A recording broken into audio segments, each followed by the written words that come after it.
Après donc, la solution de dialogue territorial, nous passons à une solution d'économie d'eau. Et donc j'appelle François Cuillet de l'ASCO du Canal du Japon qui va nous présenter un système d'automatisation des systèmes d'irrigation. Je vous laisse la parole.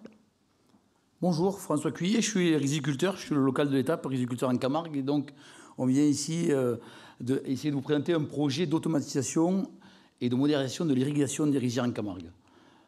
L'idée... Non. Non plus, j'ai tout éteint. Voilà. L'idée, ça peut paraître assez simple, c'est simplement de mettre des sondes dans les canaux d'irrigation et dans les rizières pour connaître le niveau d'eau et aider tout cela avec des martelières automatiques pour pouvoir bien gérer le niveau d'eau. Ça fait 250 ans à peu près que l'ASCO existe et ça fait 250 ans qu'elle gère l'eau à peu près de la même façon. Sauf que les problématiques d'il y a 250 ans ne sont pas forcément les problématiques d'aujourd'hui et on doit aller super vite puisqu'on s'aperçoit qu'en 2 ans de temps, l'énergie coûte une fortune, la gestion de l'eau devient de plus en plus problématique par rapport à tout ce qu'on a dit tout à l'heure, notamment au sel. Et donc on a mis un projet qui est vraiment à l'état d'étude et il faut qu'on soit performant pour pouvoir faire avancer ce projet rapidement. C'est un projet qui est subventionné par l'Europe à 90% et qui est financé par nous-mêmes à hauteur de 10%. Donc la position, c'est ça, c'est dire qu'aujourd'hui, la riziculture en Camargue, et sans dénigrer le passé, c'était une gestion un peu visuelle, un peu, on a des pompes, on a de l'eau dans le Rhône, donc on allume. Quand on a besoin, on pompe. Quand on n'a pas besoin, mais si on pompe encore, c'est pas grave, elle partira ailleurs. Et aujourd'hui, on se rend compte qu'il faut qu'on fasse vraiment attention à comment on va utiliser l'eau et la quantité d'eau. Donc il y a des choses qui sont expérimentées en CRO. Ce n'est pas la même gestion de l'eau, mais ils ont besoin d'avoir de l'eau en permanence pour faire pousser le foin. Et donc c'est un projet un peu similaire. Ce qui est assez surprenant, c'est qu'on a l'impression que dans le monde entier, personne ne s'est posé la question de savoir quel était le réel niveau d'eau qu'il fallait pour faire pousser du riz correctement. Donc l'idée, c'est d'abord collecter des données, parce qu'en fait, on s'aperçoit que tous les gens qui sont avec nous, comment ça pousse le riz, qu'est-ce qu'il faut comme eau, quelle quantité, quand...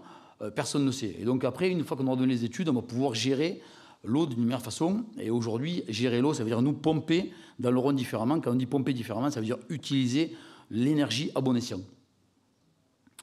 Alors je ne travaille pas tout seul, forcément. J'ai l'ASCO du Japon, qui est une association où on est 75 adhérents en autofinancement. Donc nous, on doit payer un rôle d'exploitation et un rôle de maîtrise de nos ouvrages.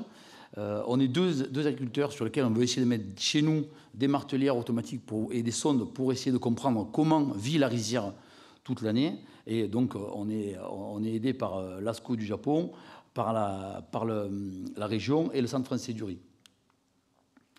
Les partenariats, on démarre. Donc le premier partenariat, c'est Leader. On en parlait tout à l'heure. Il faut que Leader nous aide et qu'on mette le projet en route. Et ensuite, il faudra qu'on soit suivi et qu'on soit vraiment appuyé par le parc, parce que c'est important, par le syndicat du riz, parce que on ne le fait pas que pour nous, on le fait pour toute la riziculture en Camargue, et forcément les associations.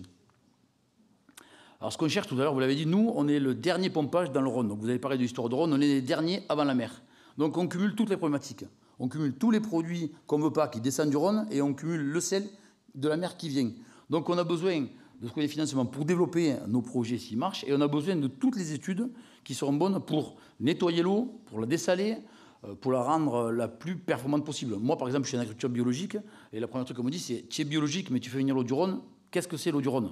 Et ça, aujourd'hui, on ne le sait pas trop. Donc on a vraiment besoin de toutes les facettes, la technique et le finance.